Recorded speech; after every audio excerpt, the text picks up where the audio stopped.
وَقُلْ جَاءَ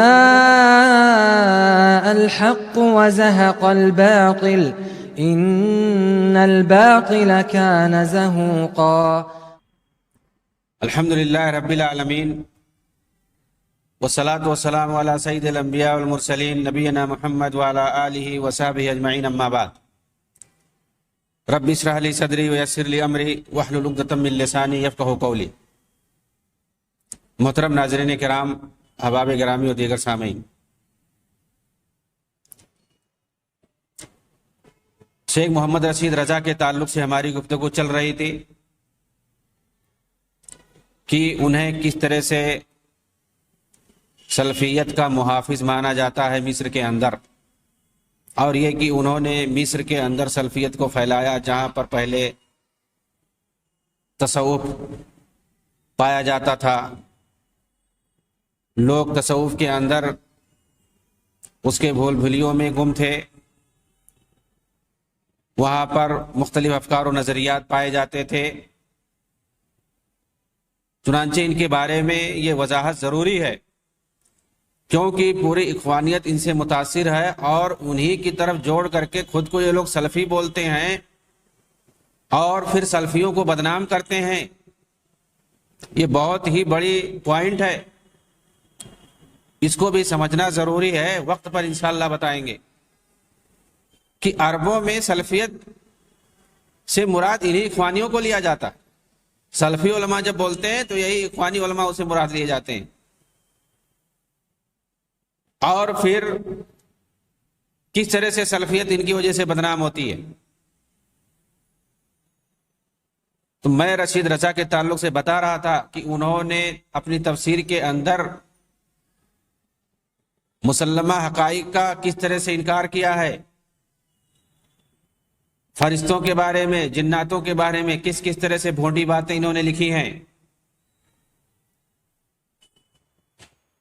قرآن کریم کی آیت الذین یأکلون الربا لا یقومون الا کما یقوم الذی یتخبطہ الشیطان من المس، یہ آیت جو کہ سود کے بارے میں گفتگو کرتی ہے کہ جو لوگ سود کھاتے ہیں وہ قیامت کے دن باولا بن کر کے اٹھائے جائیں گے کہ شیطان نے انہیں باولا بنا دیا ہوگا، اس طرح سے قیامت کے دن انہیں اٹھایا جائے گا۔ اس کی تفسیر میں انہوں نے شیخ محمد عبدہ کی فکر کو نقل کیا ہے باقاعدہ۔ اب اس آیت کے تعلق سے دیکھیے یہ کیا لکھتے ہیں۔ اس کے اندر شیطان کا لفظ آیا ہوا ہے۔ کہتے ہیں کہ والمتکلمون یقولون ان الجن اجسام حیہ خفیہ لا ترى، متکلمین اور فلاسفہ کا کہنا ہے کہ جنات زندہ اجسام ہیں جو نگاہوں سے اوجھل ہیں، انہیں دیکھا نہیں جا سکتا، زندہ اجسام ہیں۔ وقد قلنا في المنار غير مرة إنه يصح أن يقال إن الأجسام الحية الخفية التي عرفت في هذا العصر بواسطة النظارات المكبرة وتسمى بالميكروبات۔ کہتے ہیں کہ میں نے تفسیر منار کے اندر یہ بارہا کہا ہے کہ ہاں یہ کہنا صحیح ہے کہ موجودہ دور میں خرد بینوں اور مائکروسکوپ کے ذریعے ان زندہ مخفی اجسام کا پتہ اب لگا لیا گیا ہے جن کے بارے میں متکلمین اور فلاسفہ کہا کرتے تھے کہ جنات ایک زندہ اجسام ہیں، نگاہوں سے اوجھل ہیں، انہیں دیکھا نہیں جا سکتا۔ تو اب خرد بینوں کے ذریعے، مائکروسکوپ کے ذریعے سے ان مخفی اجسام کا پتہ لگا لیا گیا ہے۔ خرد بینوں کے ذریعے سے اب فرشتوں کا پتہ چل گیا ہے ان کے نزدیک۔ یہ رشید رضا لکھ رہے ہیں کہ جناتوں کی حقیقت سامنے آ چکی ہے، اب خرد بینوں سے ان کی حقیقت کا پتہ لگا لیا گیا، ان کے اجسام کا پتہ چل گیا ہے، اور انہی کو جنات کہنا صحیح ہے۔ یہ جو جراثیم اور بیکٹیریاز ہیں، کہہ رہے ہیں کہ مائکرو اسکوپ اور کیا نام ہے خوردبین کے ذریعے سے جن کا پتہ لگا لیا گیا ہے، ان بیکٹیریاز اور جراثیم کو جنات کہنا صحیح ہے، انہی کو فرشتہ کہو، انہی کو جنات کہو، کیونکہ یہ صحیح ہے کہ یہی باریک جراثیم مخفی اجسام، ظاہر سی بات ہے انسان اپنی آنکھوں کے ذریعے سے، اپنی کھلی آنکھوں کے ذریعے سے ان بیکٹیریاز اور جراثیم کو نہیں دیکھ سکتا ہے جب تک کہ اسے خوردبین کے ذریعے سے نہ دیکھا جائے۔ کہتے ہیں کہ یہی جراثیم بیماریوں کا سبب بنتے ہیں۔ وَكَسَبَتَ أَنَّهَا عِلَلٌ لِأَكْثَرِ الْأَمْرَاضِ قُلْنَا ذَلِكَ فِي تَأْوِيلِ مَا وَرَدَ مِنْ أَنَّ الطَّاعُونَ مِنْ وَخْزِ الْجِنِّ۔ یہ بات ہم اس حدیث کے ضمن میں بھی کہہ چکے ہیں جس میں آیا ہے کہ طاعون جنات کا کچوکا ہے۔ طاعون جنات کا کچوکا ہے، الطاعون من وخز الجن، وہاں پر بھی انہوں نے ایسے ہی تعویل کی ہے۔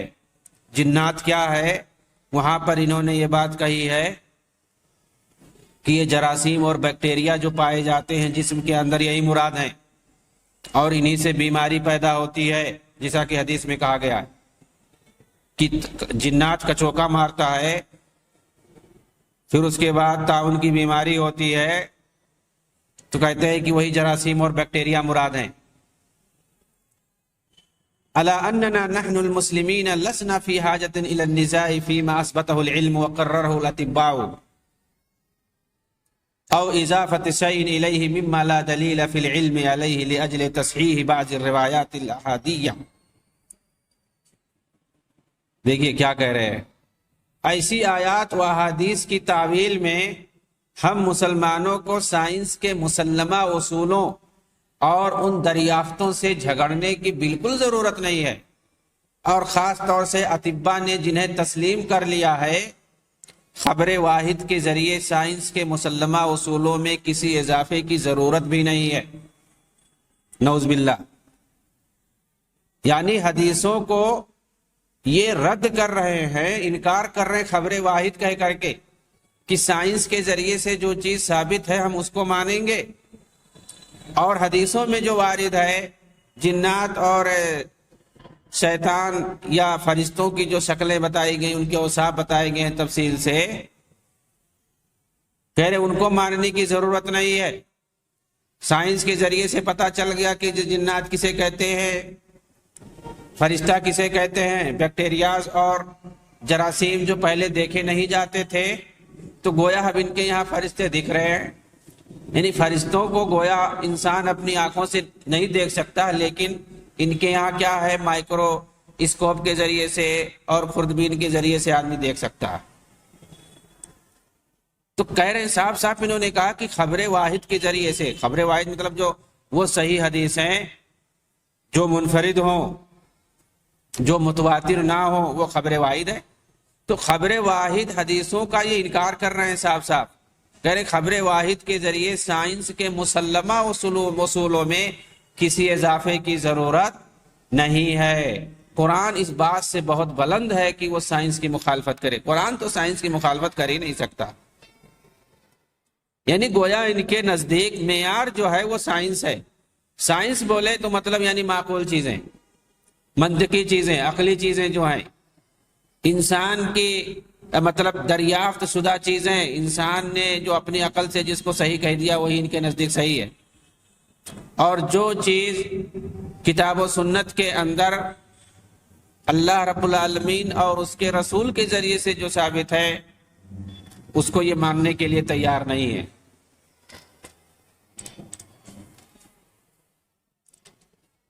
سید رشید رضا کی بات میں کر رہا ہوں، آگے دیکھیے یہ کیا بول رہے ہیں، جن کو سب لوگ بہت بڑا سلفی عالم سمجھتے ہیں۔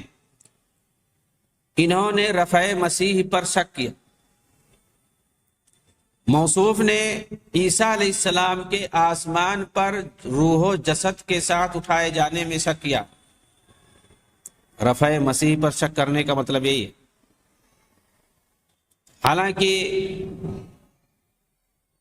قرآن سے کیا پتہ چلتا ہے؟ اللہ تعالیٰ نے عیسیٰ علیہ السلام کو آسمان پر اٹھا لیا اور یہ چیز ثابت ہے کہ یہوذا اسخریوتی کو اللہ تعالیٰ نے عیسیٰ علیہ السلام کی شکل دے دی اور عیسیٰ علیہ السلام کو آسمان پر اٹھا لیا۔ حکومت کے لوگ آئے اور اسی کو عیسیٰ سمجھ کر کے پکڑ لیے اور اسی کو سولی دی گئی ہے، جس کا ذکر سورہ نساء کے اندر اور مختلف جگہوں پر آیا ہوا ہے۔ وما قتلوا وما صلبوا ولكن شبه لهم۔ عیسیٰ علیہ السلام کو ان لوگوں نے قتل نہیں کیا، مارا نہیں، ان کو سولی نہیں دی، ان کے اوپر معاملے کو مستباح کر دیا گیا۔ مستباح کر دیا گیا اس کا مطلب یہی ہے وہ سمجھ نہیں پائے کہ ہم کس کو سولی دے رہے ہیں، کس کو مار رہے ہیں، انہوں نے دوسرے کو مارا۔ قرآن میں صاف صاف ہے، بل رفعہ اللہ الیہ، اللہ نے عیسیٰ علیہ السلام کو اپنے پاس اٹھا لیا ہے، رفع مسیح کا ذکر ہے۔ لیکن انہوں نے شک کیا اور کہتے ہیں کہ قرآن میں کوئی ایسی واضح دلیل نہیں ہے جس سے یہ پتا چلے کہ عیسیٰ علیہ السلام کو آسمان سے اتارا جائے گا۔ یہ تو اکثر عیسائیوں کا عقیدہ رہا ہے جنہوں نے ظہور اسلام ہی سے مسلمانوں میں پھیلا رکھا۔ گویا نزول مسیح ہو یا رفع مسیح ہو، یہ سارے عقیدے عیسائیوں کے ہیں اور انہی کے ذریعے سے مسلمانوں میں بھی آیا، نعوذ باللہ۔ حالانکہ عیسائیوں کا عقیدہ الگ ہے، مسلمانوں کا الگ ہے۔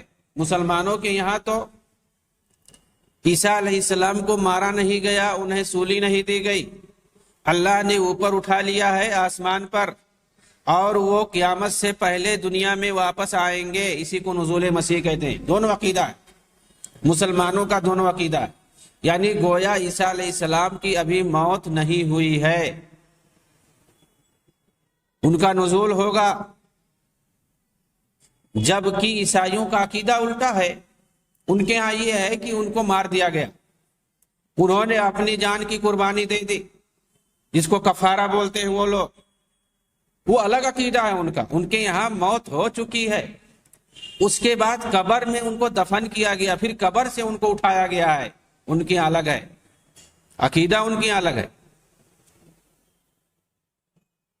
پھر اس کے بعد عیسیٰ علیہ السلام ان کے یہاں آئیں گے، دوبارہ پھر آئیں گے، ان کے یہاں بھی ہے یہ مسیح موعود سے مراد وہی ہے، عیسیٰ علیہ السلام کو وہ لوگ مراد لیتے ہیں، دوبارہ وہ واپس آئیں گے۔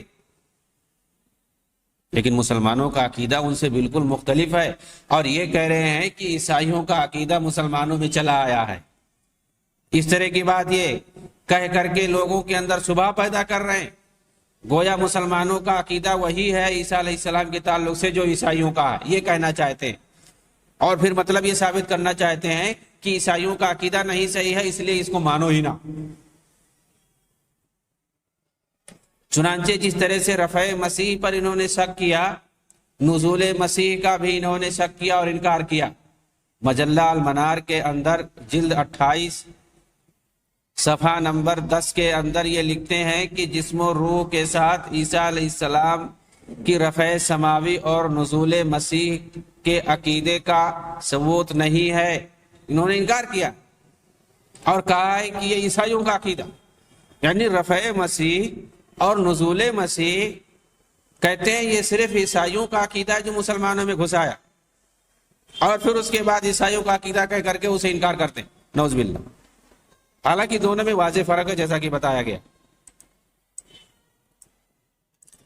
اسی طرح سے انہوں نے جادو کا انکار کیا، جادو سے متعلق جتنی حدیثیں ہیں ان کا انکار اور ان میں مختلف طرح کے شک و شبہات پیدا کرنے کی کوشش کی ہے انہوں نے۔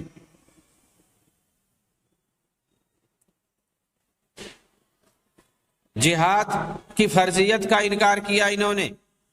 سید رشید رضا اپنے استاد محمد عبدہ کی طرح جہاد کو بھی کسی حال میں فرض نہیں مانتے اور کہتے ہیں کہ اسلام کے اندر صرف دفاع عن النفس ہے۔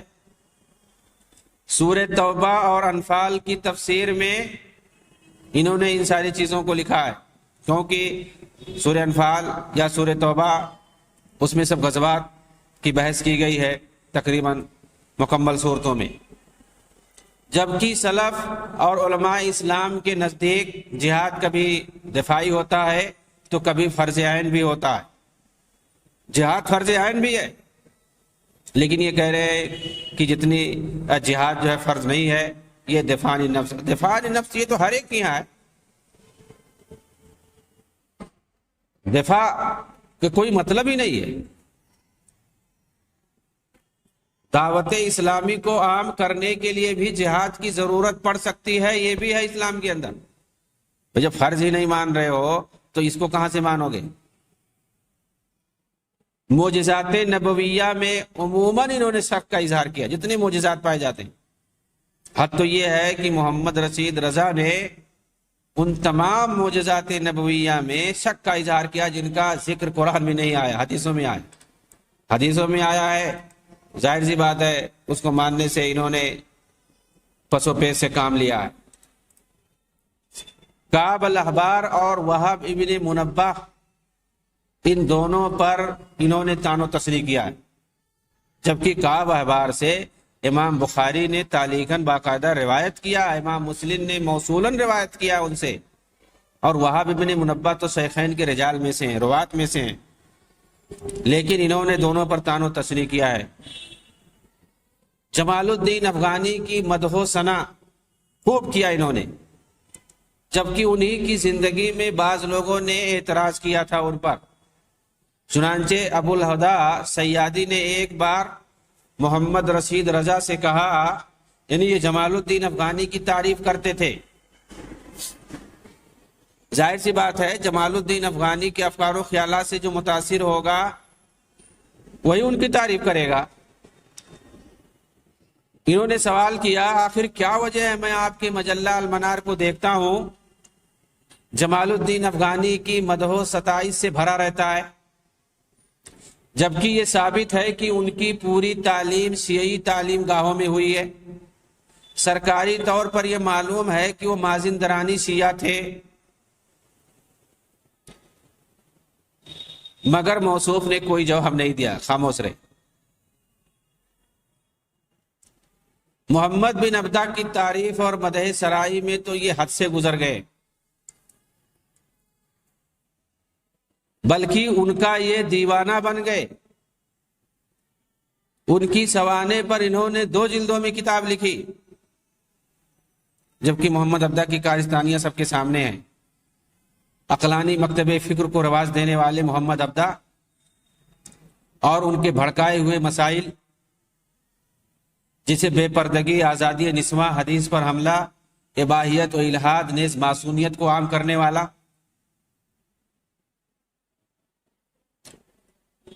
محمد عبدہ کے تعلق سے بتایا گیا، لیکن پھر بھی رشید رضا ان کے دیوانے تھے، شاگرد خاص تھے۔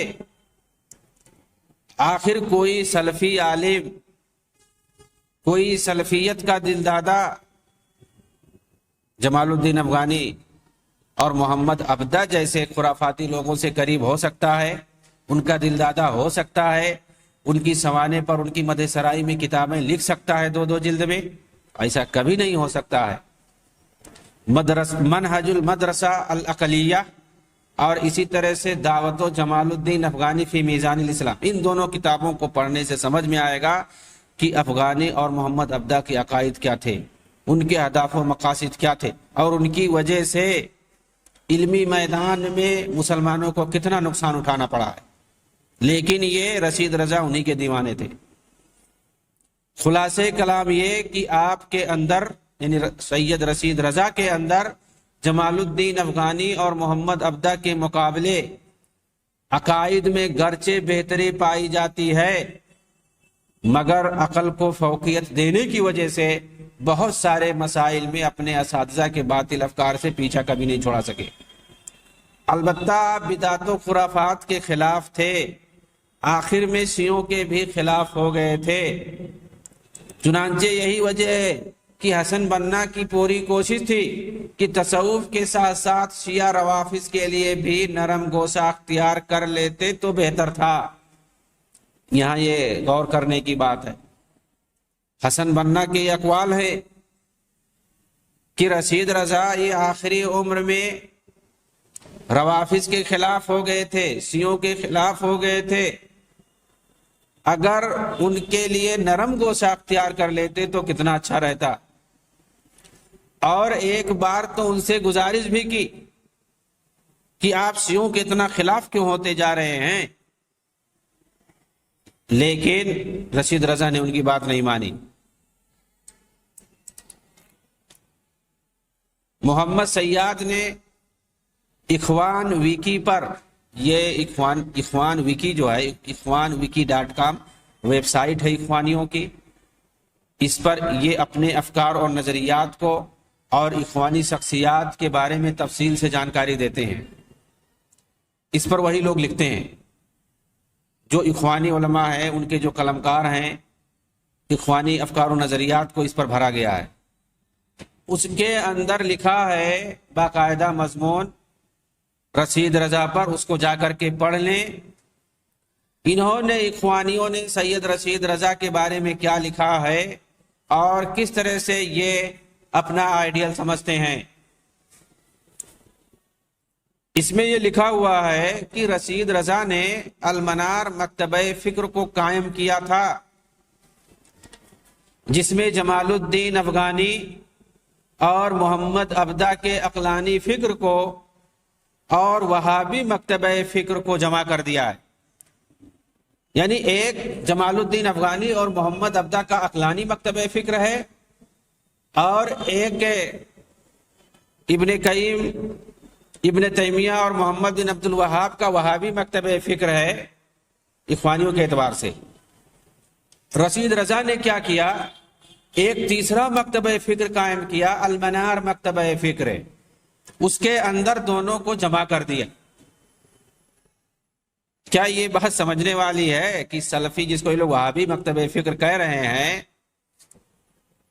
یہ سلفی مکتبہ فکر کبھی جمال الدین افغانی اور محمد ابدا کے عقلانی مکتبہ فکر کے ساتھ اکٹھا ہو سکتی ہے؟ کبھی نہیں اکٹھا ہو سکتی ہے۔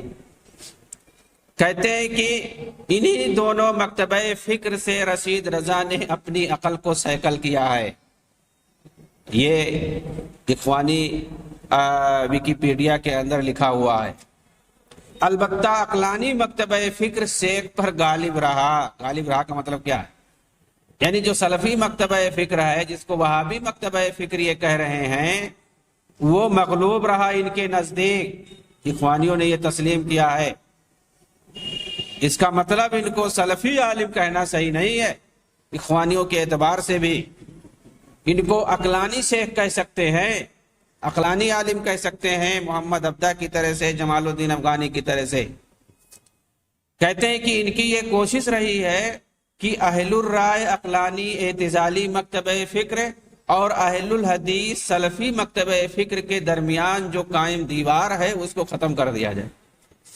ارے اعتزالی معتزلہ کا جو مسلک ہے، ان کا جو عقیدہ ہے، اور جو سلفیوں کا جو عقیدہ ہے، دونوں کے درمیان اتنی مضبوط دیوار ہے، اس کو کون ختم کر سکتا ہے؟ کوئی نہیں ختم کر سکتا ہے۔ یہ کہہ رہے ہیں کہ رشید رضا کی یہ کوشش تھی کہ اس دیوار کو ختم کر دیا جائے۔ شیخ رشید رضا نے اپنی تمام کتابوں اور مجلوں میں اپنی فکر کو پھیلایا ہے، اور اپنی اسی فکر کو اپنے شاگرد رشید حسن بننا تک پہنچایا ہے۔ یہ اخوان ویکی کے اندر لکھا ہوا ہے کہ رشید رضا کی جو فکر تھی اس کو انہوں نے اپنے شاگرد رشید حسن بننا تک پہنچا دیا، جنہوں نے معمولی اختلاف کے ساتھ اسے قبول کر لیا ہے۔ بھئی معمولی اختلاف کیا ہے؟ وہ جیسا کہ میں نے بتایا کہ حسن بننا چاہتے تھے کہ شیعوں سے جو انہوں نے برات کا اظہار کیا ہے اس کو چھوڑ دیں، اس پہلو کو، اور نرم گوشہ اختیار کریں۔ یہی چیز ان کے یہاں ہے۔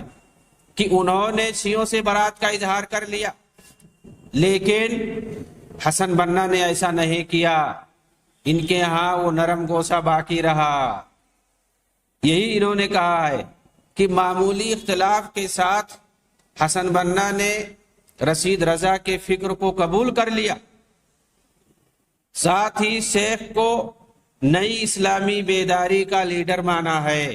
نئی اسلامی بیداری جس کو یہ لوگ الصحوہ الاسلامیہ کہتے ہیں، تو اس کا لیڈر یہ لوگ مان رہے ہیں رشید رضا کو۔ معلوم رہے حسن بنا نے رشید رضا سے جن چیزوں میں اختلاف کیا ہے وہ شیعوں اور صوفیوں کے تعلق سے ان کی سختی کو لے کر کے ہے، کہ حسن بنا یہ شیعوں اور صوفیوں کے تعلق سے نرم گوشہ رکھتے ہیں، بلکہ یہ پورے طور پر ملوث ہیں، جبکہ رشید رضا نے آخری وقت میں ان دونوں فکر سے برات کا اظہار کیا تھا۔ اسی کو لے کر کے حسن بنا پریشان رہا کرتے تھے۔